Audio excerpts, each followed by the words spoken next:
नमस्कार, अटल सत्य न्यूज देख रहे हैं आप। मैं हूं आपके साथ गोविंद कुमार और अभी मैं मौजूद हूं बर्डिया तुर्की के वार्ड संख्या 13 में, जहां सूचना मिली है कि कल एक 25 वर्षीय महिला की मौत हो गई है। लड़की वालों का आरोप है कि लड़की की मौत जो हुई है वो उसे लड़के वालों ने पीट पीट कर उसकी हत्या कर दी है, वो भी दहेज नहीं मिलने के कारण। लेकिन यहां पर जब मैं पहुंचा तो देख रहा हूं कि लड़का पक्ष से सब लोग यहां से गायब दिखाई दे रहे हैं, क्योंकि लड़की वालों ने कल जब लड़की की लाश जलाई जा रही थी तो उस समय उन्होंने लाश के अधजले भाग को लेकर पुलिस को सौंप दिया था और प्राथमिकी दर्ज करवाई थी। और प्राथमिकी दर्ज में 9 लोगों को नाम दिया गया था, जिसमें लड़की के पति का भी नाम दिया गया था और उनके साथ साथ 8 और लोगों को नामजद किया गया था। इस लड़की का जो घर है, यानी इसका जो मायके है, वो समस्तीपुर जिले के उजियारपुर थाना क्षेत्र के चंदौली गांव में पड़ता है और उस लड़की का जो ससुराल है वो इसी तुर्की गांव में है। लड़के पक्ष की ओर आए हैं तो यहां पर तो कोई दिखाई नहीं दे रहा, लेकिन यहां पर ग्रामीण मौजूद हैं और उनसे जानेंगे कि इस मौत की सच्चाई क्या है। जी, आपसे हम जानना चाहेंगे, क्या नाम है आपका? अरविंद कुमार। बताइए, ये मौत कैसे हुई है? टाइम 12:30 या 1 बज रहा था। हम लोग वहाँ पर बैठे हुए थे अपने घर पे। रात्रि या दोपहर? दोपहर में पता चला जो उसका जीजा से शायद लड़की बात की, जो जाना है मायके। तो यहाँ पर उसका हस्बैंड जो है बबलू कुमार, और जो भी उनका हस्बैंड का भाई यार वो तो यहाँ है नहीं, सिर्फ एक वृद्धा सास है और ससुर है। ससुर उनका मछली उछली मारते हैं, वो चौर में थे, मार रहे थे। इतना पर सास बोली जी अभी मतलब भदवाए है, इस सब में नहीं जाना है, गार्जियन आएगा उनसे पूछ लो, अपना तुम्हारा हस्बैंड है उससे भी जाना ही है तो विदा ढंग से होगा, जाना गाड़ी उड़ी मंगा दे, क्या ज़रूरत है इसे हड़बड़ा के जाना। वो रोकी नहीं जाने के लिए बोली। यही पर नाराज़ होके वो सास से मतलब बोला, मतलब बोलचाल की और जीजा को अपना बुला लिया। जाके जीजा उसका जैसे ही दूरा पहुँचा उधर वो घर में जाके अपना साड़ी से वो सुसाइड कर ली, फांसी लगा के। लड़का कितना भाई है? लड़का 3 भाई है। और तीनों भाई में सिर्फ लड़का ही बाहर रहता है या फिर तीनों रहते हैं? तीनों के तीनों बाहर है। 1 मिनट मैं आपको रोकना चाहूंगा। देखिए, जैसे कि थाने में जो प्राथमिकी दर्ज करवाई गई है उसमें बताया गया है कि वो लड़का भी शामिल है जिसने अपनी पत्नी की पीट पीट कर हत्या की है। लेकिन यहाँ पर जैसे पता चल रहा है अभी भी लड़का बाहर ही है और वो तीनों भाई के साथ बाहर कमाता खाता है। एक गरीब का घर है, आप झुग्गी झोपड़ी देख सकते हैं। लेकिन यहाँ पर मैं बताना चाहूंगा, जब लड़की पक्ष से वहां से कुछ लोग आए, जिसमें 30 से 40 की संख्या में लोग थे, जिसमें महिलाएं और पुरुष इतने उग्र थे कि उन्होंने इस गरीब के घर को तरह से तोड़फोड़ की है। आपको मैं बताना चाहूंगा, सबसे पहले ये देखिए एल्वेस्टर है, इस एल्वेस्टर को तोड़ा गया है। फिर अंदर में आप दिखाइए, कैमरा पर्सन से निवेदन करूंगा, पहले ये दिखाइए जो बना हुआ टाटी, इसे भी तोड़ा गया है। सामान भी यहां से उठा लिया गया है और बिखेर दिया गया है। अंदर में लाइट नहीं है, इस वजह से सब कुछ पता नहीं चल सकता सही से क्लियर से।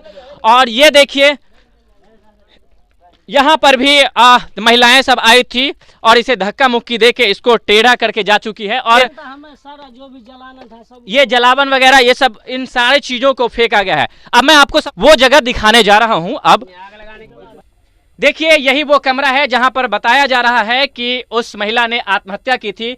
यानी इस ये चौकी लगा हुआ है, यहाँ पर उसका 2 साल का एक इकलौता बेटा था जो सोया हुआ था, और यहाँ से साड़ी बांध के यहाँ पर आई और फिर यहाँ से वो अपने गले में फंदे से लटक कर मौत के हवाले हो गई।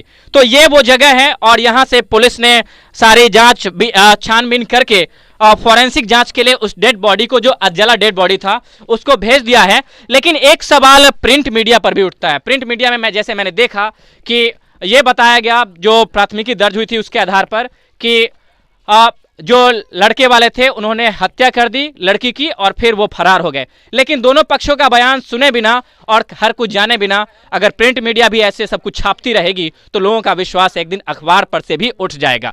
आगे की और क्या सच्चाई है मैं जानूंगा और कुछ लोगों से। जी, आप बताइए, क्या नाम है आपका? बालक सहनी। क्या सच्चाई है? लड़की ने आत्महत्या की है या फिर उसकी हत्या की गई है? नहीं, अपने आप को आत्महत्या किया गया है। आप कैसे कह सकते हैं? कह सकते हैं, देखे हुए थे कि ये अपने आप को बोला बुकी हो गया फैमिली में, ये लेकर के वो आत्महत्या कर लिए हो। अच्छा, आप कह रहे थे कि लड़की जीजा से बात की थी और मायके जाने के लिए वो लगातार जिद कर रही थी।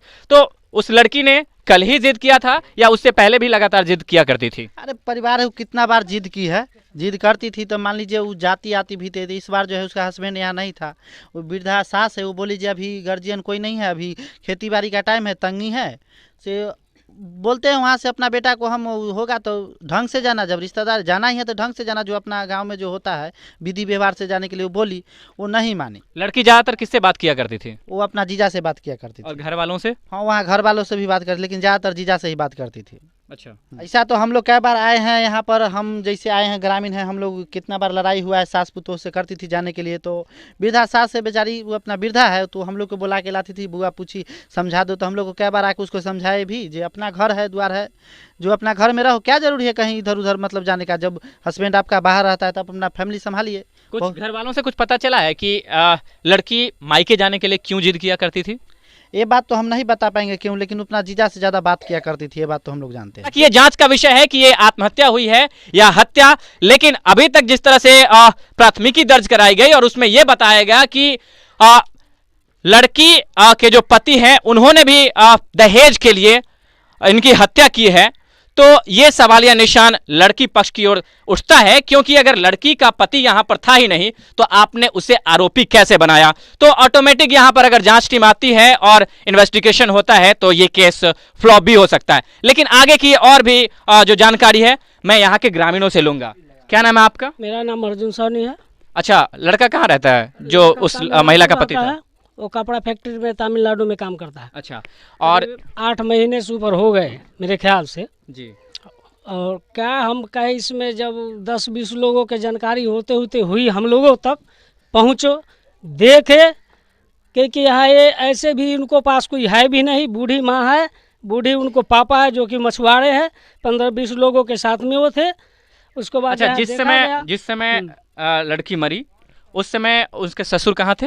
वो मछुआरे में थे, यहाँ से करीबन 3 किलोमीटर बड़ेला झील है, वहाँ पे थे वो। आप कैसे कह सकते हैं कि वो क्योंकि हम मछली मार आ रहे थे और बाकी ये चाचा भी है, कोई लोग और आ रहे थे, हमने उनको तलाशी में गए, पता चला तो उनको बिठा के लेके आए। जी, आप जानते हैं कि लड़का के जो पिता थे वो कहाँ थे जिस समय लड़की मरी? उस समय कहाँ थे? मछली मारने के लिए। आपने देखा था उन्हें? हाँ, देखे थे।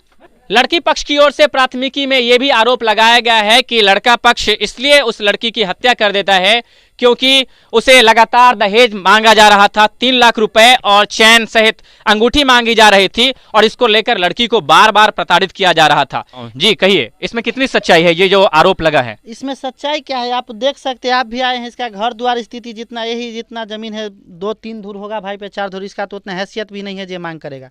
जो ढंग से शादी ब्याह किया हो ये सब तो बेबुनियाद है, आप देख सकते हैं, है लेने लायक है, ये देख सकते हैं, दिखाइए आप उसका घर द्वार के, इसको तो लग नहीं रहा जो हमको मांग करता है, ये सब बेबुनियाद है, सब झूठा लगा रहे हैं सब। तो ये थी आज की हमारी खास और विशेष पेशकश। दीजिए हमें इजाजत।